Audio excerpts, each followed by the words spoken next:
Russia, Bharat మధ్య బంధాన్ని దెబ్బతీసేందుకు America ఎంత ప్రయత్నాలు చేసినా ఈ బంధం దెబ్బతినడం లేదు సరికదా, మరింత బలోపేతం అవుతోందని చెప్పుకోవచ్చు. తాజాగా రష్యా మన ఇండియాకు మరింత చమురుపై డిస్కౌంట్ను ప్రకటించింది. ఇప్పటి వరకు $3 వరకు డిస్కౌంట్ ఇచ్చేది.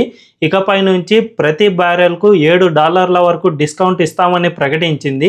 రీసెంట్గానే అమెరికా రాస్నెఫ్ట్ అండ్ లాకోయిల్ అనే సంస్థలపై ఆంక్షలు విధించింది. ఈ రెండు సంస్థలే రష్యాలో ఎక్కువగా ఇతర దేశాలకు ఆయిల్ను ఎక్స్పోర్ట్ చేస్తూ ఉంటాయి. కాబట్టి ఈ సంస్థల నుంచి ఏ దేశాలైనా చమురును కొంటే వాళ్లపై ఆంక్షలు విధించబడతాయని అమెరికా తేల్చి చెప్పడంతో మన ఇండియా ఆ దేశంతో కొద్ది రోజులు అయితే చమురు దిగుమతిని ఆపేసుకుంది. దీంతో రష్యా మరింత ఎక్కువగా మీకు డిస్కౌంట్ ఇచ్చేస్తాం, మీరు మా నుంచే దిగుమతి చేసుకోండి అని మరోసారి ప్రకటించింది. దీంతో ఇప్పటి నుంచి $7 వరకు ప్రతి బ్యారెల్కు మనకు డిస్కౌంట్ వస్తూ ఉంది. కాబట్టి మన ఇండియాలో మరోసారి రష్యాలోని ఈ రెండు కంపెనీలు కాకుండా ఇతర కంపెనీలకు ఆర్డర్లు ఇచ్చేసాయి.